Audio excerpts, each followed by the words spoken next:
amigos, graças ao Senhor estamos aqui em uma reunião em homenagem ao legado de vida deixado pela Anhira, né?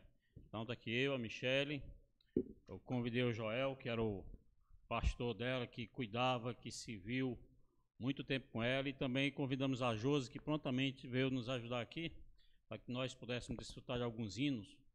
A Anhira, uma pessoa extremamente alegre, cheia de vida, muito simples, muito dada ao Senhor. E eu queria começar lendo um versículo aqui, que eu mostrando esse versículo para a Michele, que eu estava com o sentimento de falar. A Michele falou que nas últimas semanas ela compartilhava muito esse versículo com a minha mãe, né? Então, o versículo aqui em Romanos 14 fala o seguinte: porque nenhum de nós vive para si mesmo, nem morre para si. Romanos 14, versículo 7. Essa era a vida da Anhira, esse era o modo de viver da Anhira também. Nenhum de nós vive para si mesmo, nem morre para si.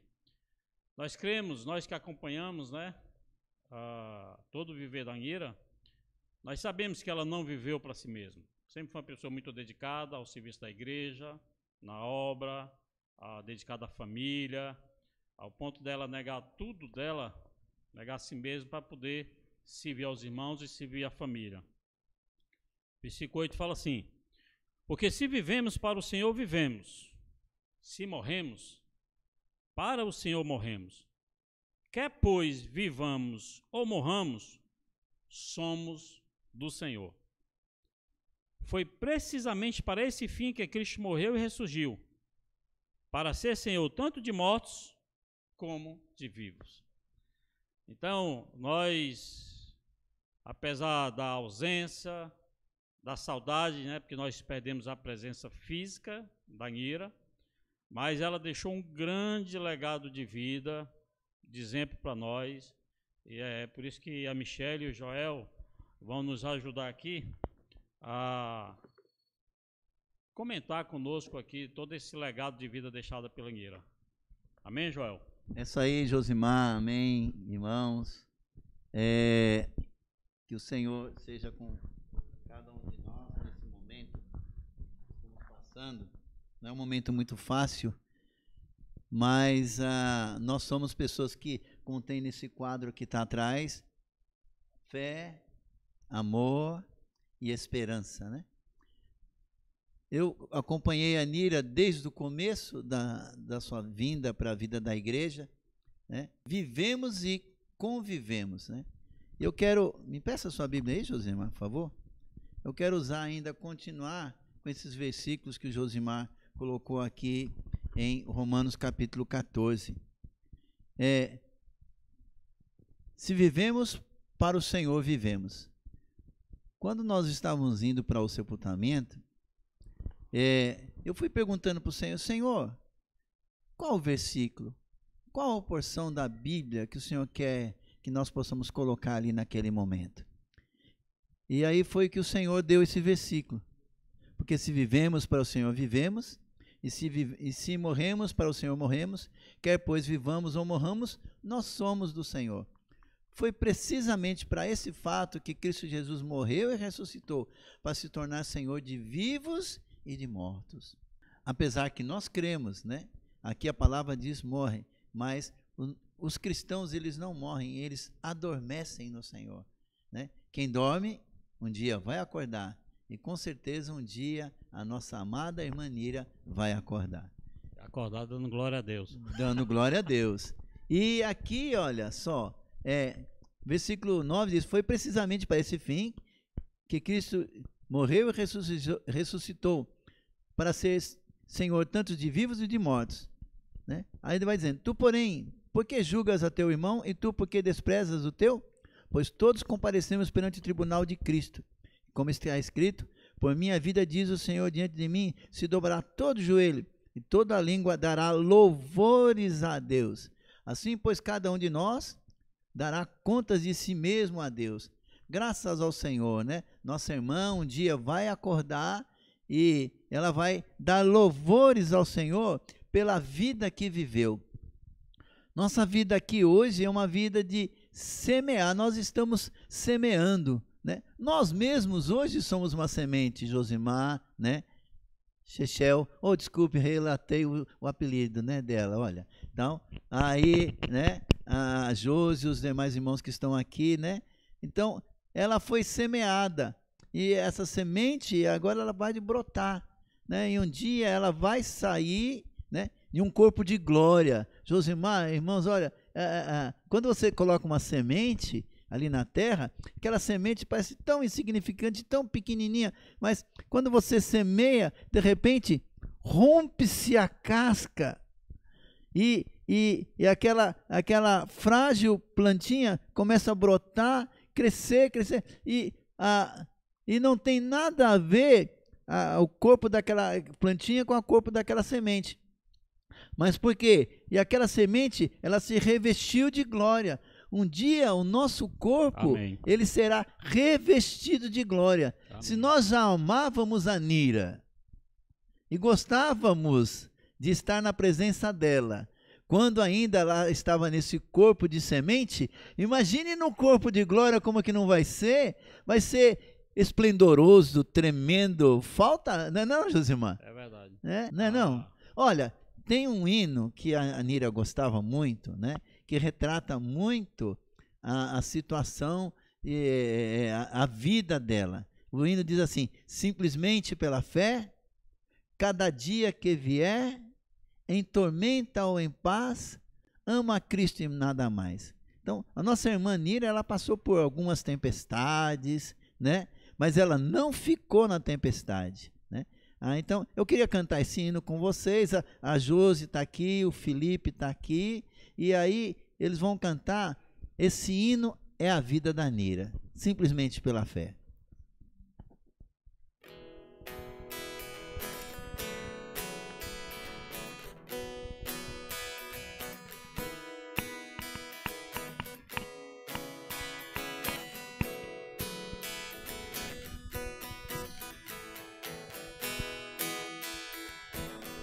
Simplesmente pela fé,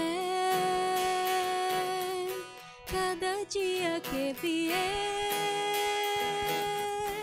em tormenta ou em paz, amo a Cristo e nada mais. Seu Espírito me encher, Seu Espírito me encher, em meu ser resplandecer, em meu ser resplandecer, conduz e firme faz, amo a Cristo e nada mais. Sim, de todo o coração, mente, vontade, emoção, amo quem me amou demais, amo a Cristo e nada mais. Canto e louvo o Senhor, canto e louvo o Senhor, pois em riso ou em dor, pois em riso ou em dor, invocá-lo dá-me paz, amo a Cristo e nada mais. Até o noivo retornar, até o noivo retornar, até a terra enfim passar, até a terra enfim passar, nesta vida tão fugaz, amo a Cristo e nada mais. Sim, de todo o coração, você que está ouvindo agora, cante conosco, de vontade, cante esse hino com a gente. Olha aí, ó, esse coro é maravilhoso. Amo quem me amou demais, amo a Cristo e nada mais. Vamos cantar o coro de novo, você que está em casa com a gente? Sim, de todo o coração, mente, vontade, emoção, amo quem me amou demais, amo a Cristo e nada mais. A irmã Nira amava a Cristo e nada mais. Amém. Ao ponto de que eu acompanhei a vida dela, viajei com ela várias vezes, e a vida dela foi uma vida de criar as suas duas filhas, ensinando o caminho do Senhor, né? ela sempre teve um coração, né? Mente, vontade e emoção. Então, desde o começo, né, depois, né, a Michele vai falar as datas e colocar com maiores detalhes para vocês, né? Eu acho que estava na hora, pelo menos ela começar, né, falar alguma coisa, aí eu vou lhe interrompendo, tá bom? Tá certo. Tá bom? Amém. Okay. A mãezinha, ela nasceu dia 22 de abril de 65. Veio de uma família bem católica, 8 irmãos, uma família também bem grande. E como a minha avó sempre foi bem católica, todos eles fizeram primeira comunhão, todos eles regularmente iam para a missa.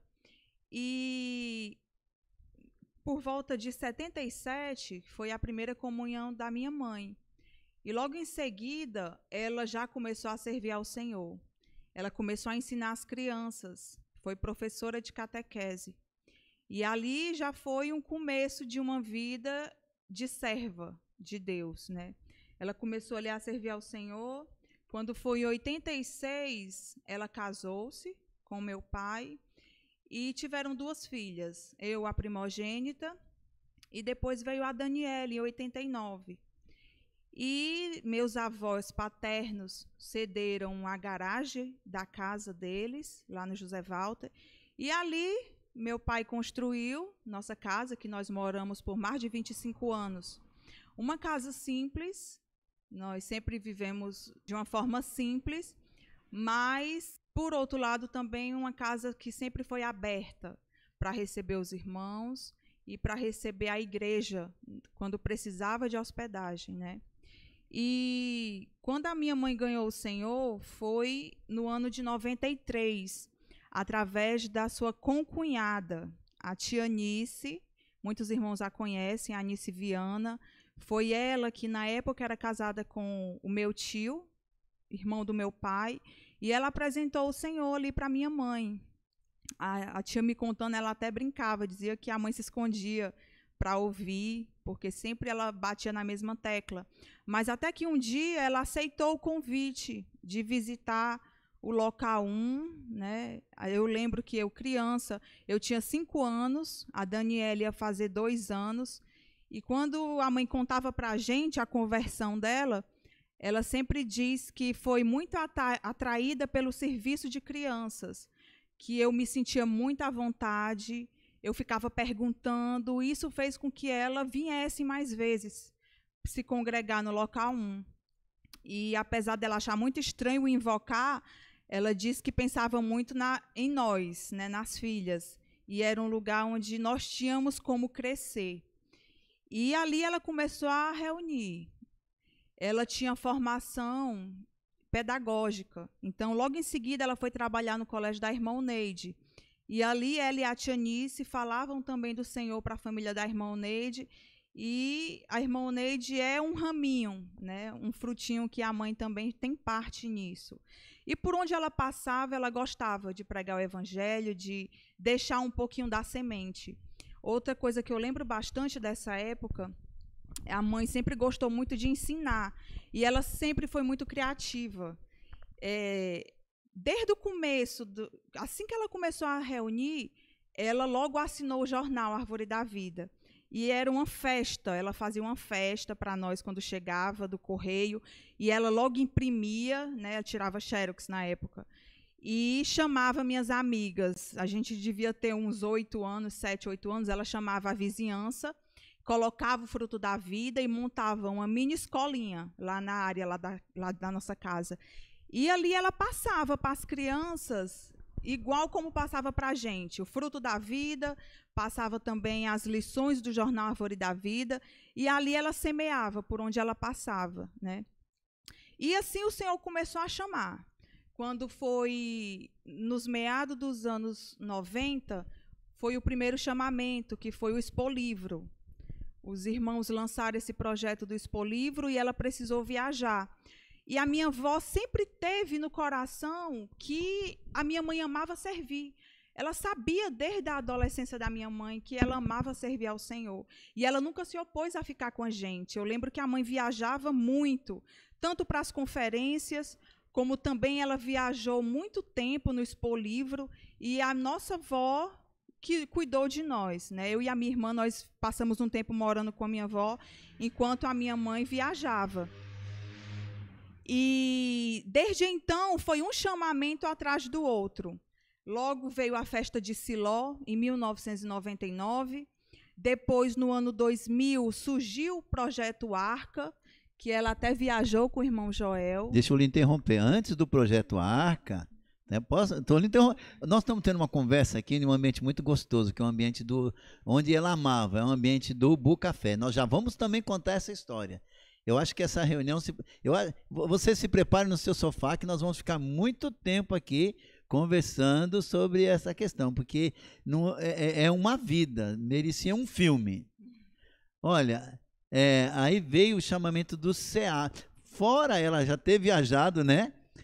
Muito com o Expo Livre, era ainda aquele ônibus antigo, nosso 2001. O Delmiro ainda era o motorista desse ônibus. Tinha o Gabriel Felipe dos Santos, que servia ali junto também. Então, então veio o chamamento para o CEAP, né? No ano de 2000, não foi? 2000? O Projeto Arca foi em 2000. O CEAP que ela fez foi em 2002. 2002, pronto. Foi a turma do Aí CEAP. ela foi chamada para o CEAP também, né? E então, eu vou lhe antecipar, vou esticar a história um pouco. No Projeto Arca, aí teve a questão de nós andarmos de barco. Imagine só, uma cearense, né? Recebeu um chamamento de Deus, fora de andar de andar no ônibus, agora ela está em um barco. Foi ela e a irmã Maclen de Quixadá. Foi comigo, nós viajamos toda a região ribeirinha ali, perto ali de Belém, da ilha de Marajó, né? E dormindo, eu lembro até hoje, minha filha, eu lembro até hoje, a tua mãe, né? Nós dormimos em um beliche, né? Dormia eu, ela, a Maclen, e tem outro irmão que eu não lembro mais. Aí, o beliche, olha, vocês não, era mais ou menos desse tamanho assim. A gente tinha que entrar no beliche já deitado, né? E para se virar, era muita dificuldade. Mas foi um momento de tanta alegria, tanta alegria. Eu lembro que a gente até dizia para ela, Nira, vai dormir, Nira. E ela queria ficar conversando, contando as histórias do que ela passou lá, junto com a população ribeirinha. Realmente é mente, vontade e emoção. Ela colocava todo o seu corpo para esse serviço, cuidando daquela situação da população daquela região ali da ilha de Marajó. E quando foi em 2002, ela teve o chamamento de fazer o CEAP. E ali ela passou mais um ano consagrada ao Senhor, né, na turma de 2002. E logo depois, ela passou a ser comportora. Ela recebeu todas as ferramentas no CEAP para poder fazer a evangelização da forma correta, né, baseada na Bíblia. E ali ela passou a trabalhar como comportora.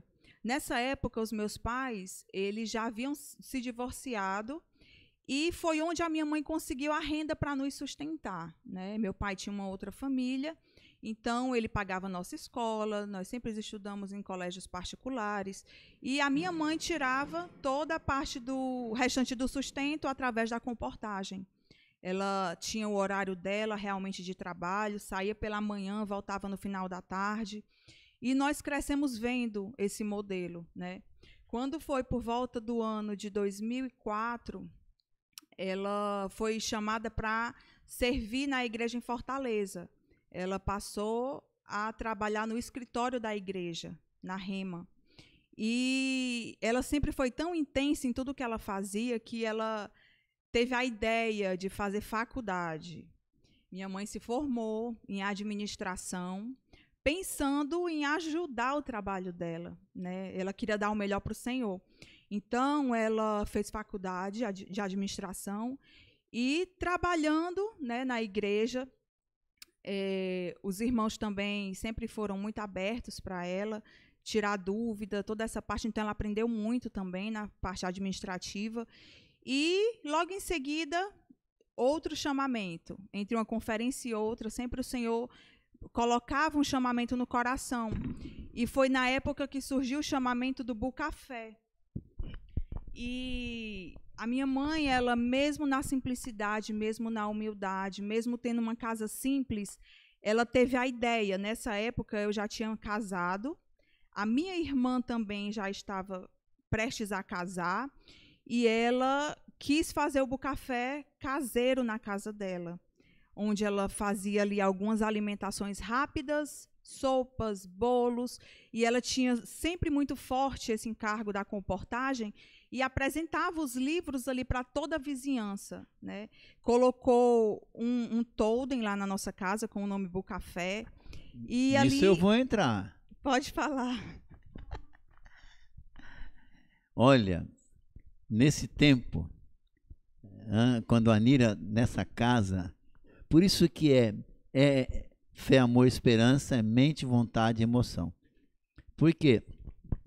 Nessa questão do Bucafé, sim, antes da questão do Bucafé, ela falou agora que ela casou, né?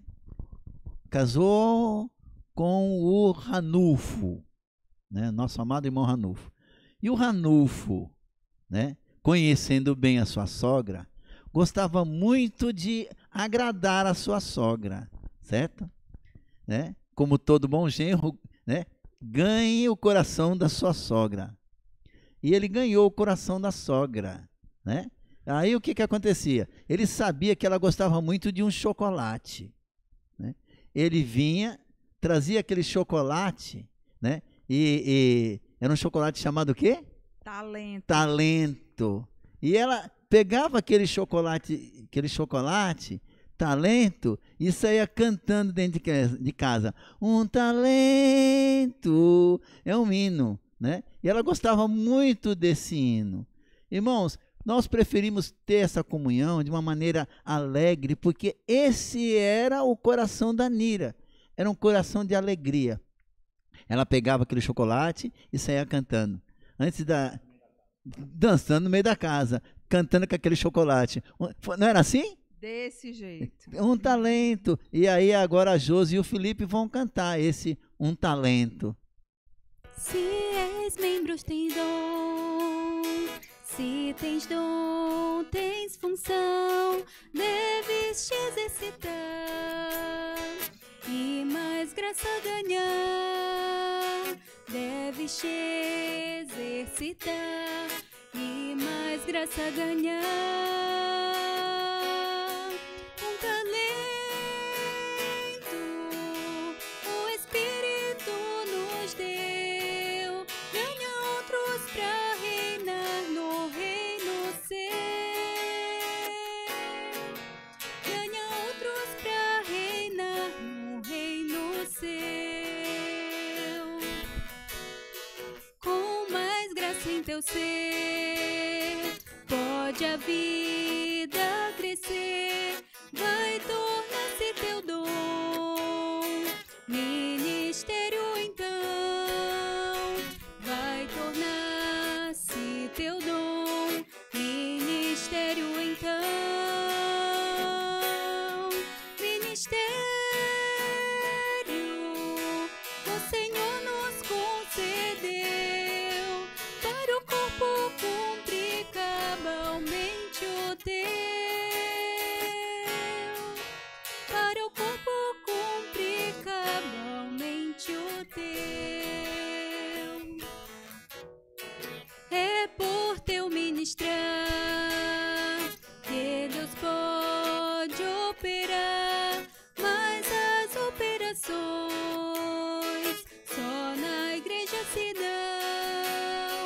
Mas as operações só na igreja se dão. Desempenha o que Deus te incumbiu, pela vida abundante como um rio. Pela vida abundante como um rio. Se a palavra eu falar, os meus bens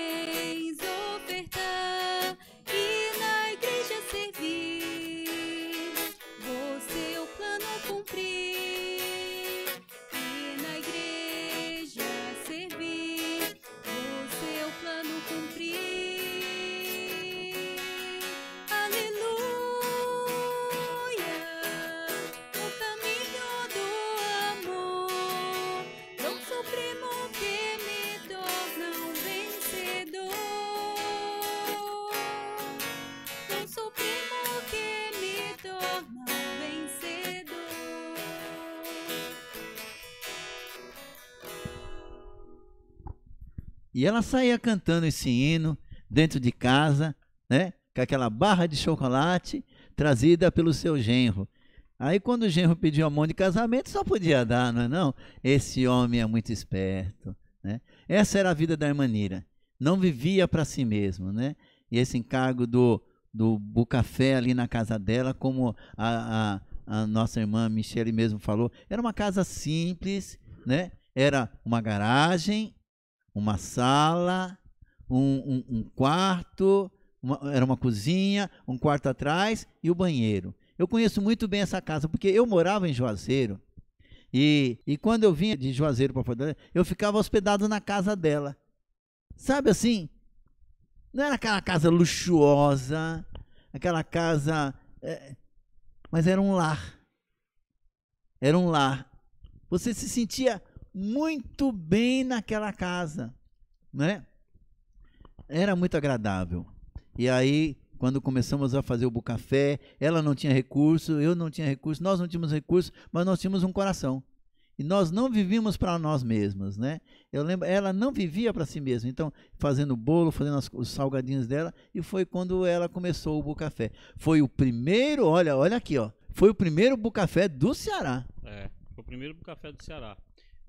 Ela não tinha nenhum recurso, mas ela tinha um coração muito dado, e ela sempre dizia o seguinte, que a casa dela e a vida dela, tudo era para o Senhor e para servir a igreja. Então ela teve comunhão comigo. Na verdade, eu fui até contra ela botar aquele bucafé. E aí ela se juntou com o Joel aí, o Joel muito festeiro igual a ela. Aí se juntaram, e aí a gente começou a levantar ofertas, e aí ela fez aquele bucafé. Quando nós fomos fazer o bucafé lá do Zé Walter, eu e a Jopef, então a gente começou tudo lá, então nós chamamos a Nira, que ela tinha começado lá, né? E chamamos ela para administrar o bucafé do Zé Walter.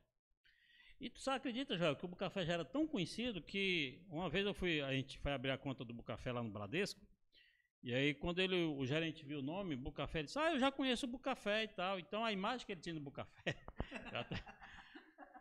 a imagem que ele tinha do bucafé era aquele bucafé lá da Nira, que ele já tinha ido lá algumas vezes. Né? Então ele disse, eu já conheço. Eu disse, não, mas você precisa ir lá conhecer, que é uma nova estrutura, nós crescemos, e eu quero que você vá lá. Não vou mais não, que eu já fui, já conheci, um ambiente muito agradável.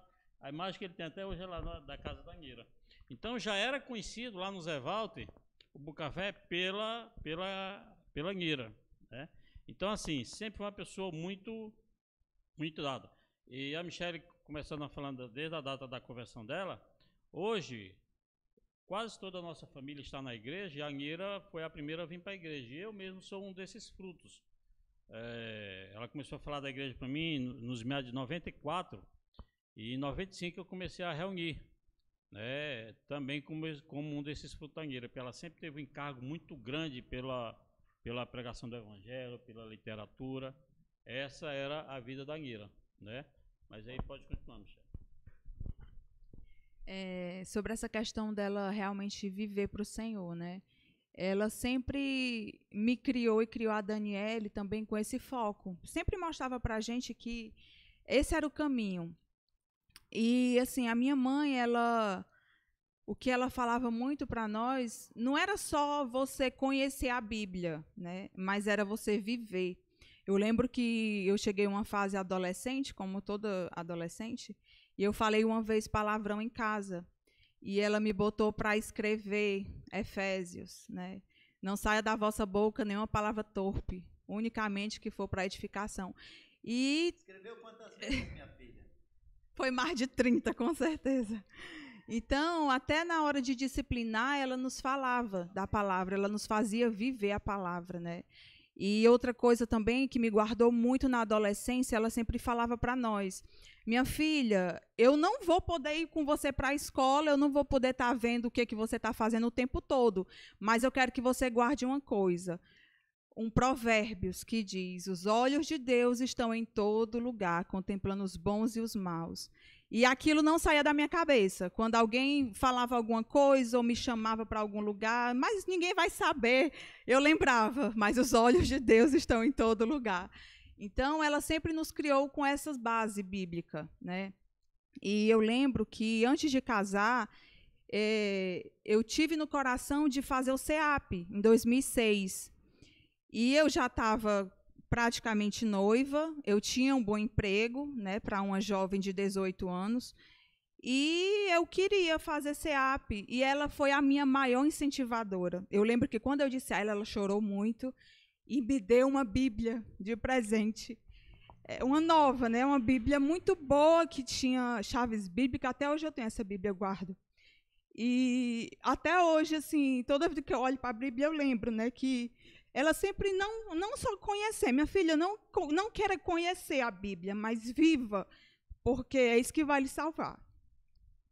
E, assim, ela sempre teve muito cuidado comigo e a minha irmã, né? Tanto que a gente dizia, mãe, a senhora devia casar, case de novo. E ela, não, eu não quero casar. Eu queria confessar meu pecado. Eu tentei arrumar 3 namorados para ela. Irmão bom, bonito e que gosta. 3 maridos para ela. E ela falou assim, não, irmão Joel, eu quero servir a Cristo e a igreja e cuidar das minhas filhas. Eu atesto isso que você falou. E me arrependo, viu? E quando a minha irmã casou, para nós foi um marco, porque ela tinha muito ciúme da minha mãe e tinha de mim também, né? O Ranulfo penou muito quando ele se aproximou da gente. E a Daniele, ela tinha muito isso. Eu dizia para a mãe casar e ela dizia para a mãe não casar. Não precisa, mãe, já tem a gente. E quando a Daniele casou, no casamento da Daniele, ela fez uma homenagem para a minha mãe. Ela entregou o buquê para a minha mãe, né? E ali ela disse que a mãezinha podia casar, que ela podia realmente viver a vida dela. Já estava com as filhas casadas, criadas já. Mas mesmo assim, o que a mãe falava era de ir embora para a África. O que ela queria era pregar evangelho na África, né? E ela sempre falou muito isso para a gente. Só que aí as coisas foram acontecendo, a Dani teve filhos, meu vozinho adoeceu, e aí a minha mãe resolveu cuidar dos pais, né? Minha avó já de idade, o meu vô já estava bem adoentado, e ela foi morar com os meus avós, e cuidar também dos meus sobrinhos. Mas, mesmo assim, ela sem tempo, ela ainda tinha tempo para comportagem, né? Foi logo aí que ela viu que ela só tinha a noite. Eu passo o dia cuidando das crianças, eu passo o dia cuidando da minha mãe, que meu avô já era falecido. Eu preciso fazer alguma coisa. Mãe, vá descansar, pelo amor de Deus. A senhora ainda quer fazer o quê? Foi logo quando ela teve a ideia de levar a literatura para a praça. Aí ela, não, mas eu tenho a noite, eu ainda posso fazer alguma coisa à noite. E eu, meu Deus, que loucura, como é que a mãe vai... Aí eu, mãe, como é que a senhora vai fazer? A avó vai ficar com quem? Vó também, porque a avózinha sempre foi muito ativa também e embarcava nessas coisas que a mãe queria, né? Elas sempre foram muito parceiras. Então, a mãe levava a literatura para a praça, às vezes levava as crianças para a praça, e ali ela conseguiu fazer com que todo o grupo familiar se envolvesse. E muitas vezes nós íamos todos juntos ali. A gente não podia ir todos os dias. Muitos irmãos não podiam ir todos os dias, mas ela tentava ir todos os dias, né? E eu ficava sem entender, meu Deus, por que ela inventa tanta coisa, podendo ela se aquietar, já deve estar exausta. Mas ela nunca se importou. E ela sempre queria estar dando mais para o Senhor, estar dando mais para o Senhor. Sabe por quê? Porque é a parte desse hino que nós falamos, desse versículo. Nenhum de nós vive para si mesmo. Isso que você está falando agora, nós, irmãos, nós não estamos tendo assim uma performance decorando alguma coisa, mas nós estamos compartilhando fatos, não é? Nós estamos compartilhando realidade. Então, ela não vivia para si mesma, né? Mesmo depois que as filhas já casaram, ela poderia ter um relacionamento e tal, mas ela preferiu, não, eu quero cuidar da minha avó, cuidar da minha mãe, cuidar do meu pai. Outra coisa, você não sabe disso, mas eu vou passar para você em primeira mão. Eu fiquei doente da coluna, né? E eu precisava de um massagista. Aí o que ela falou? Ela falou assim para mim, se eu soubesse fazer massagem, eu ia fazer massagem em você, irmão Joel. Falei, por isso não. Quer fazer um curso? Quero. Você acredita que ela foi fazer um curso de massagem? Eu lembro disso. Tu lembra disso? Ela foi fazer um curso de massagem. Eu paguei um curso de massagem para fazer massagem nas costas, nos pés. E ela, por várias e várias vezes, ela foi lá em casa. Então, ela fez um curso não porque ela precisava, mas porque eu precisei. E ela foi lá e ela aprendeu. E aí, para depois poder fazer em mim, né? E ela fez em outras irmãs também. Então, como é que ela falou? Não leia a Bíblia, como é que ela falou? Não estude. Viva. Ela falou para a filha dela, viva a Bíblia, porque ela vivia a Bíblia. Então, ela não vivia para si mesma, né? Graças a Deus, né? Que o Senhor realmente, esse legado, realmente é um legado. Deixou marca. Minha filha, eu acho que todo mundo que conviveu com ela, né? Ficou marcado, né? Ficou marcado. Sim. Tudo que ela tinha, de fato, era para o Senhor, né? Eu lembro que até a nossa casa, ela colocava para hospedagem. A gente já conseguiu hospedar, mesmo numa casa pequena, quase 10 irmãs. Mãe, onde é que a senhora vai colocar tanta irmã? Aí, minha filha, é o que nós temos. E as irmãs estão precisando, vai caber todas as irmãs, né? Então, era uma pessoa, de fato, que tinha muita vontade de servir ao Senhor. E o mais impressionante, irmãos, é que ela, mesmo na simplicidade e nas limitações que ela tinha, ela era muito feliz servindo, né? E eu tenho certeza que ela é uma vencedora, porque foi isso que ela mostrou para mim nesses últimos dias, né? Não importa a condição que você tem, mas o que importa é o seu coração. E através do seu coração, o Senhor, ele pode fazer todas as coisas, né? Esses últimos dias, eles foram muito difíceis, né? Porque quando a gente para pensar, não consegue entender, né? Ela adoeceu, eu estava em Limoeiro. E nós fizemos de tudo para ela não adoecer. Ela limpava tudo, meu Deus, só faltava botar álcool nos olhos. Tinha muito medo, ela limpava tudo e tinha uma viagem marcada para São Paulo. Depois o tio Josimar conta essa parte. E eu soube que ela estava doente, mas eu nunca imaginei na minha vida que fosse acontecer, né? Alguma coisa de mais grave. Mas aí eu vim para cá, para Fortaleza, logo quando ela foi internada. E, irmãos, quando ela foi internada, o Senhor sempre deu para ela o melhor. O Senhor levou ela para o melhor hospital e foi tudo muito rápido, né? O Senhor, ele fez questão de dar o melhor. Eu queria dizer para vocês, relatar algumas coisas que nós passamos, né, nesse período. Por exemplo, por que eu digo que o Senhor deu o melhor? Porque o plano de saúde da minha mãe era para ela ir para outro hospital.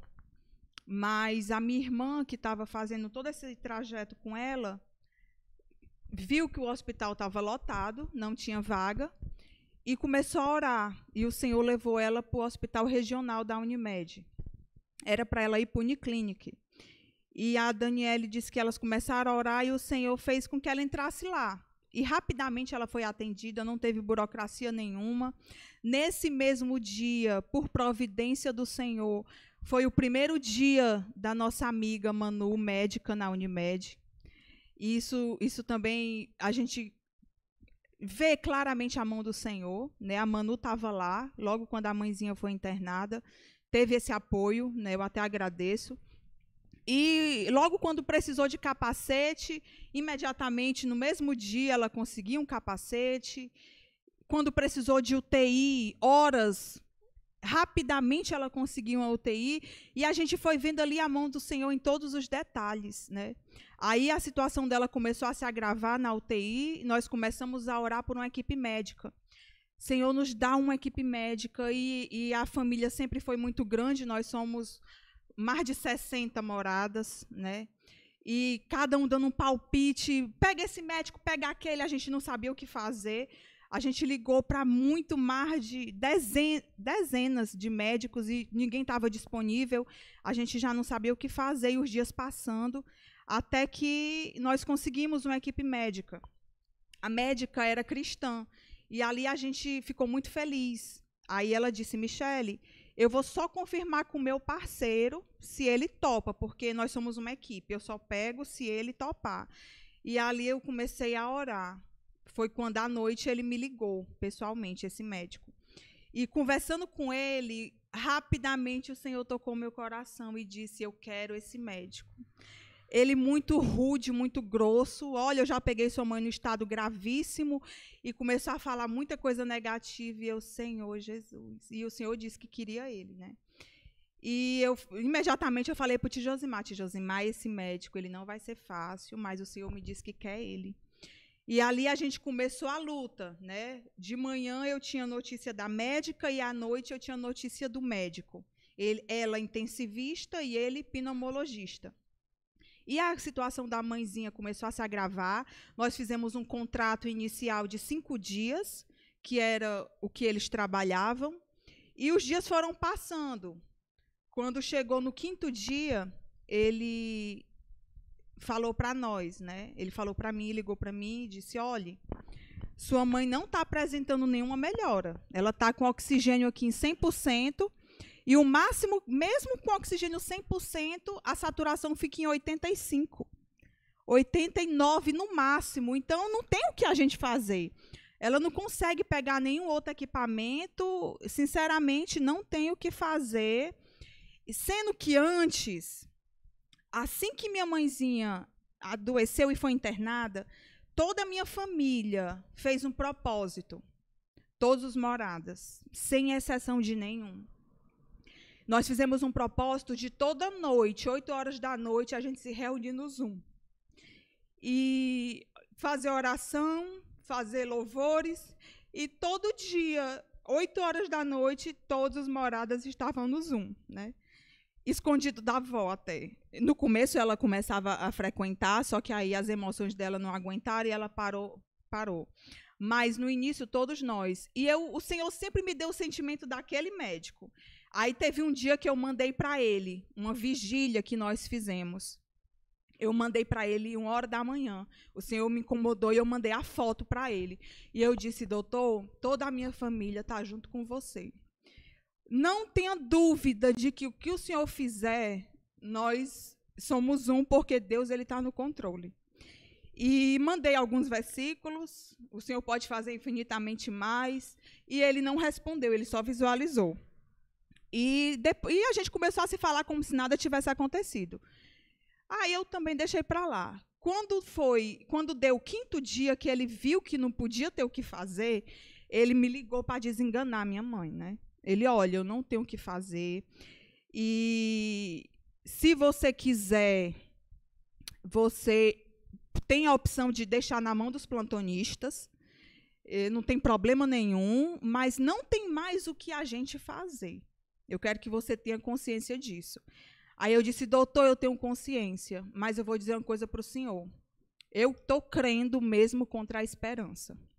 E eu não quero deixar minha mãe nas mãos dos plantonistas. Enquanto ela tiver vida, ainda tem esperança.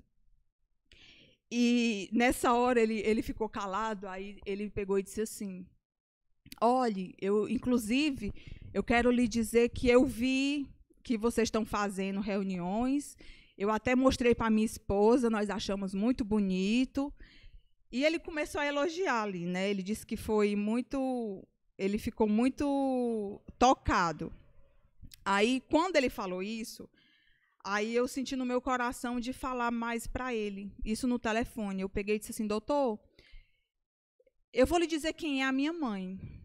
A minha mãe, ela é uma evangelista, ela é uma missionária que percorreu grande parte do país falando a palavra de Deus. E muitos da minha família foram salvos através dela. Essa é a minha mãe. Aí ele disse assim, você quer falar com a sua mãe? Porque eu estou aqui perto do leito dela e eu vou levar o celular e colocar no ouvido dela. Aí eu corri para chamar minha irmã, porque nessa hora que ele ligou, eu estava falando tudo para minha irmã, para ela se preparar, porque o médico tinha dito isso. E nós duas ali pudemos conversar com minha mãe. primeiro minha irmã falou: mãe, aqui está tudo muito bem, Eduardo, Pietro estão com saudade, volta logo. Aí, quando foi a minha vez de falar, eu não sou muito de estar chorando, né? Quem é próximo a mim sabe. Aí, eu comecei a falar com ela, né? Mãezinha, desde que a senhora se internou, nós estamos fazendo vigília, nós estamos orando pela senhora. Os seus irmãos estão jejuando, todos eles. Os seus sobrinhos estão voltando para o Senhor. A senhora precisa ver isso com os seus olhos. E ali eu chorei muito, eu chorava que soluçava no telefone. E depois que eu terminei de falar, eu contei tudo o que estava acontecendo, quem o Senhor tinha transformado da família. E depois eu peguei e disse assim: doutor, o senhor está me ouvindo? Aí ele disse assim: sim, inclusive toda a equipe médica está ouvindo. E você emocionou todos nós aqui, né? E a partir disso eu pude ver o que é de fato quando o Senhor fala, né, que a gente é para pregar o evangelho, mas se precisar falar. Eu sempre cresci ouvindo isso do irmão Dong. Pregue o evangelho, se preciso, fale. E eu vi como a minha mãe estava pregando o evangelho naquele leito, sem poder falar, sem poder fazer nada, mas muitas pessoas estavam sendo salvas através dela. E toda a equipe médica ouviu, né? Ele disse que estavam todos emocionados, e a partir daquele momento ele me tratou diferente. Toda vida que o médico me ligava, ele jorrava esperança, né?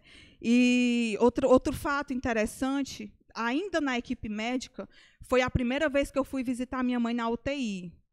Quando eu cheguei, eu chorei muito, porque eu nunca tinha visto minha mãe entubada, nunca passou pela minha cabeça. Aí eu passei um bom tempo chorando. E tinha uma enfermeira lá na UTI que ela ficou sentada e de lá ela não saiu.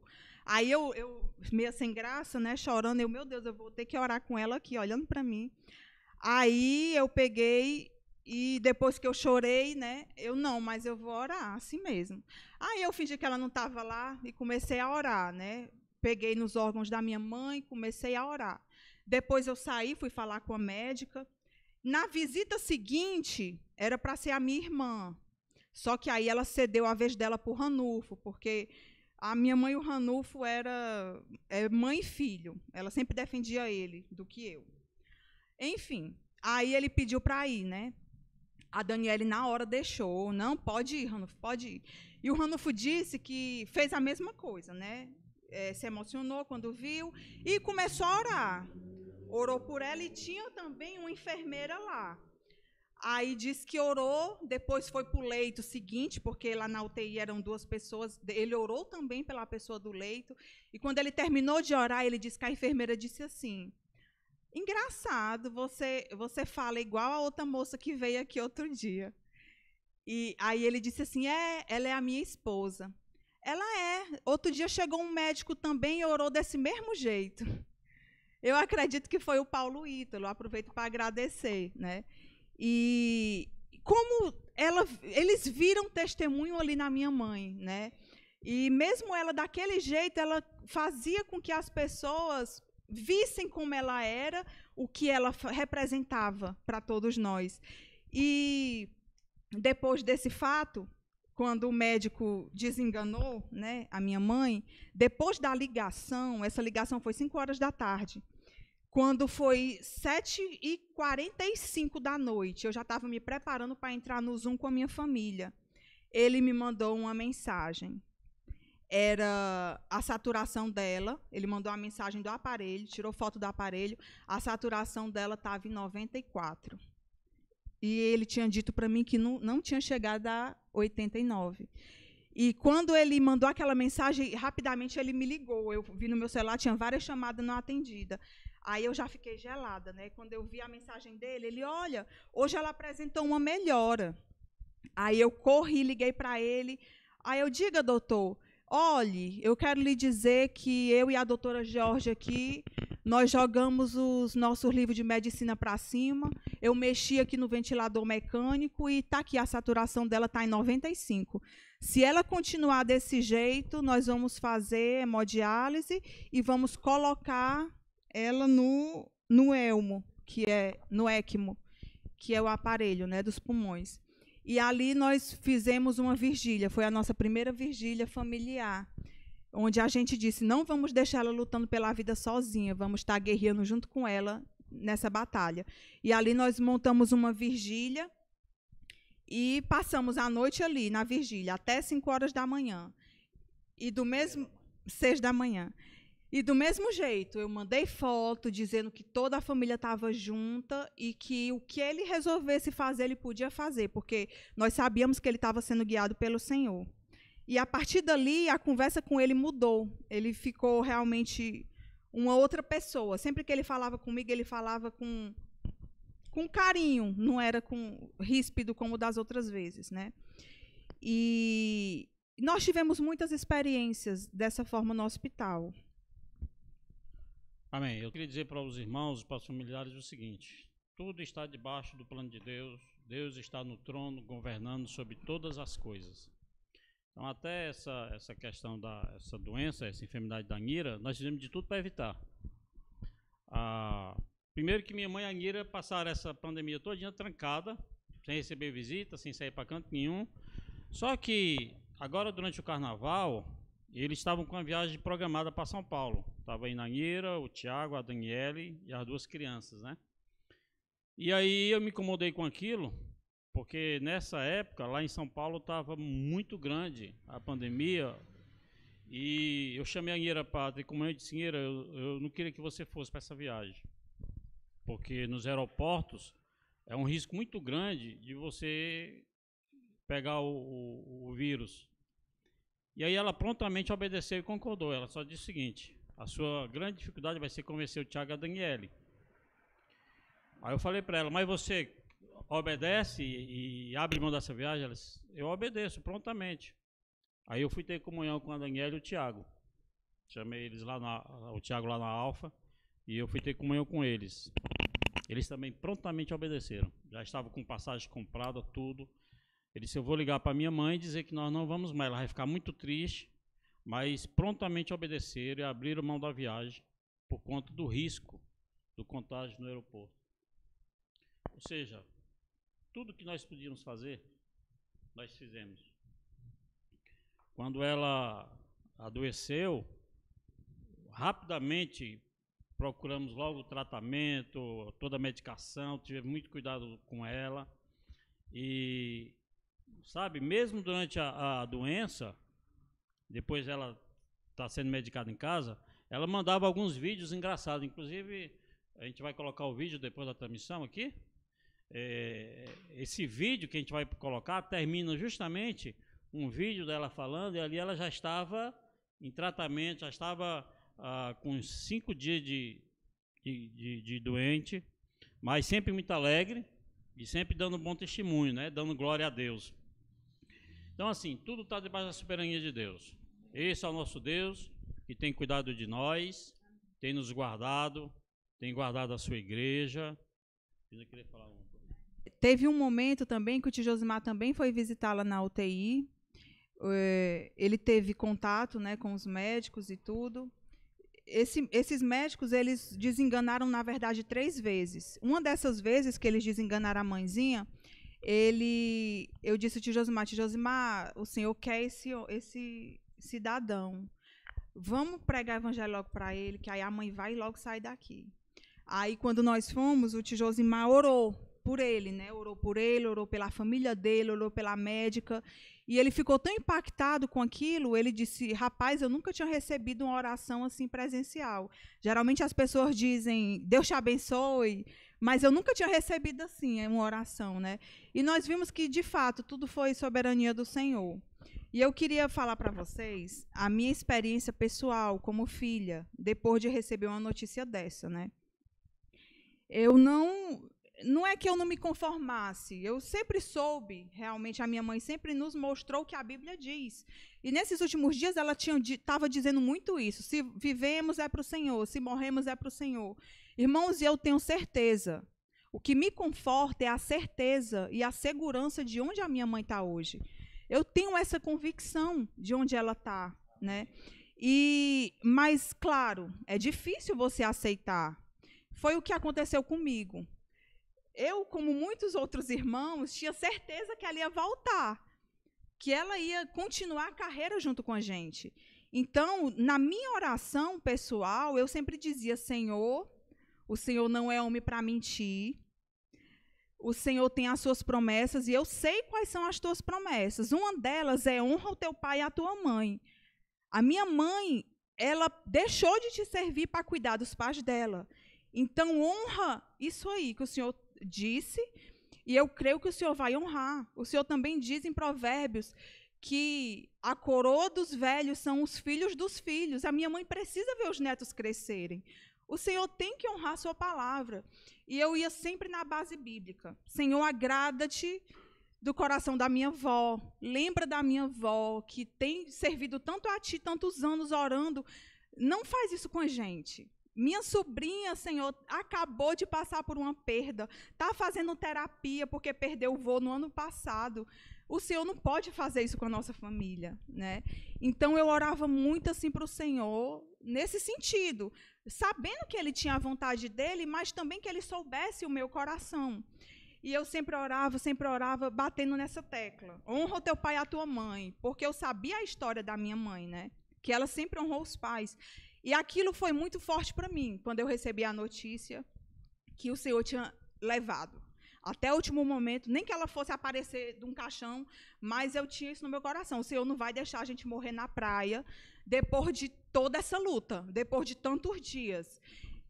E aquilo ficou no meu coração, né? Quando o tio Josimar me pegou para a gente ir para o enterro, eu ainda estava me questionando muito com o Senhor. Meu Deus, o que é que eu vou dizer para minha sobrinha? Como é que eu vou explicar que o Senhor levou os dois avós? O que é que eu vou fazer? E aquilo estava perturbando o meu juízo, né? Eu estava muito chateada com o Senhor, triste. E, de repente, a Jopef no carro disse assim: Rebequinha, conta aí para o teu pai e para a Michele qual foi o sonho que tu teve. Aí, eu, como assim sonho? Porque isso era de tarde, né? Aí a Rebeca disse: gente, eu dei um cochilo de 10 minutos, porque eu estava minha mente muito cansada, eu estava muito abatida, e eu disse: mãe, eu vou me deitar. E nesse sonho de 10 minutos, que foi exatamente no dia que ela partiu, antes dela ir para o enterro, a Rebeca deitou e cochilou 10 minutos. E nesse sonho, ela presenciou o diálogo do Senhor com a mãe. E nesse diálogo, o Senhor perguntava para minha mãe: Nira, toda a sua família está me pedindo para eu prolongar os seus anos. O que é que você quer? E ela respondia: Senhor, eu amo a minha família, mas eu sei que o Senhor vai confortá-los. Eu sei que essa dor vai passar, mas eu quero ir com o Senhor. E aquilo pôde confortar o meu coração, porque em todo momento eu orava pelo meu desejo e pelo desejo do Senhor. Senhor, pois faz a tua vontade, mas, Senhor, a minha é essa. Em momento nenhum eu argumentava qual era a vontade da minha mãe. E depois que a Rebeca falou para nós que era o desejo dela, que o Senhor perguntou para ela, poxa, que honra o Senhor perguntar se você quer voltar ou não, né? E ali pôde me confortar. E eu pude ver, depois, conversando com a minha família, que verdadeiramente ela estava pronta. A gente até brincando com os familiares dizia, minhas tias: meu Deus, todo aniversário a Nira chegava com livro. Nira, eu não quero livro, não.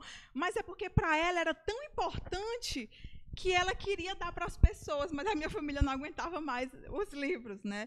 Então, foi aí que eu percebi, poxa, Senhor, o Senhor fez a vontade dela. Não era a minha, não era dos meus familiares, mas era a vontade dela e do Senhor, né?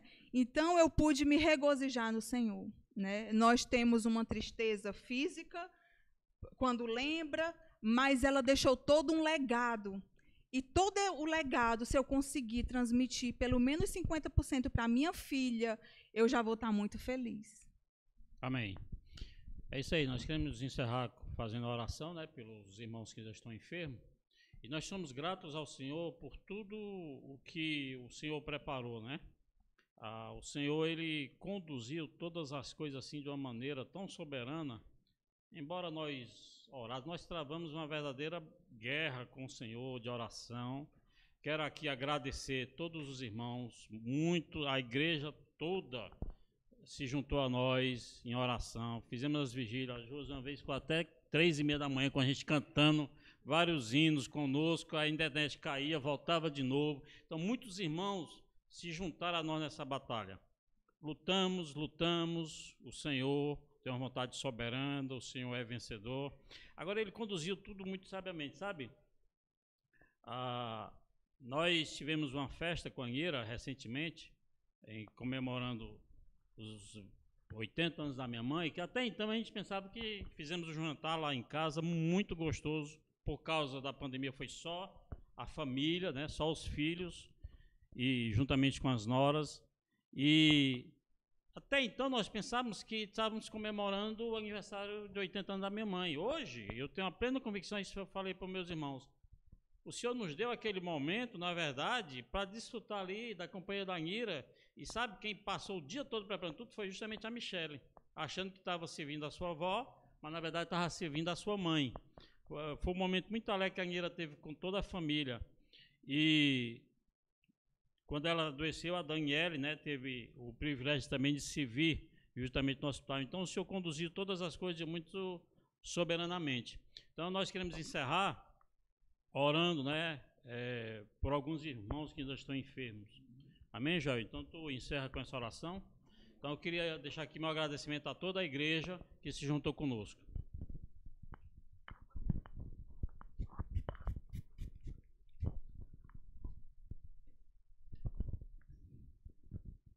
Porque nenhum de nós vive para si mesmo, nem morre para si. Porque se vivemos para o Senhor, vivemos, e se morremos para o Senhor, morremos. Quer pois vivamos ou morramos, nós somos do Senhor. Senhor, obrigado por essa vida. Senhor, pela vida da irmã Anhira, que legado. Oh, Senhor Jesus, que testemunho. Senhor, realmente é como está na tua palavra, homens dos quais o mundo não é digno, Senhor. Também obrigado, Senhor, por todo o consolo que o Senhor tem dado a toda a família Morada, Senhor. Oh, Senhor Jesus, oh, que sirva de testemunho essa vida. Oh, são fatos, relatos de uma vida entregue ao Senhor. Que nós hoje possamos também ter uma vida entregue ao Senhor. Oh, Senhor Jesus, também colocamos nas tuas mãos agora aqueles irmãos que estão adoentados, que estão no hospital ou estão em casa.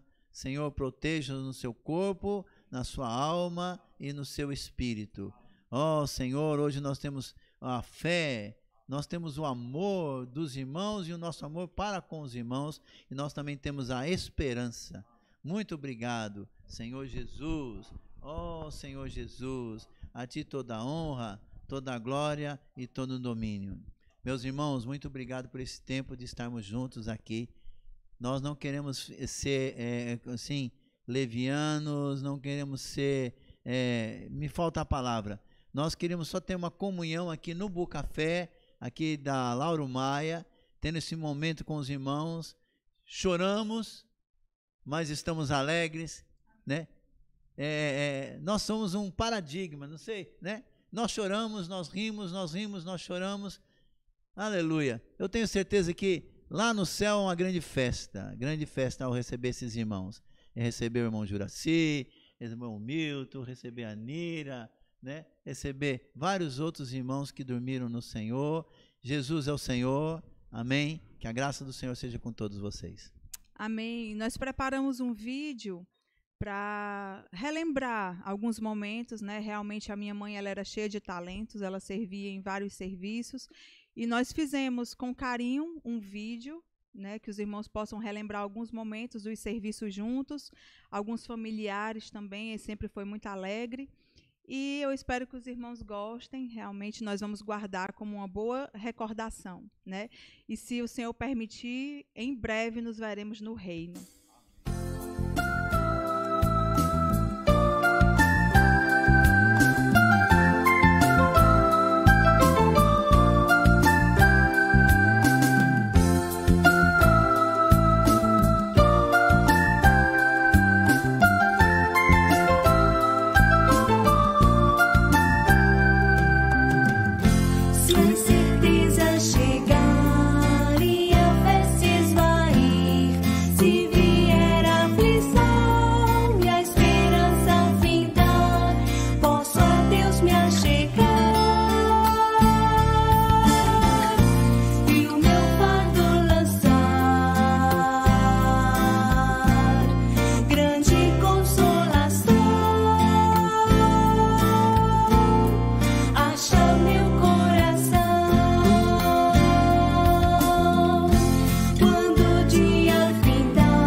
Oi galera, tudo bem aí com vocês?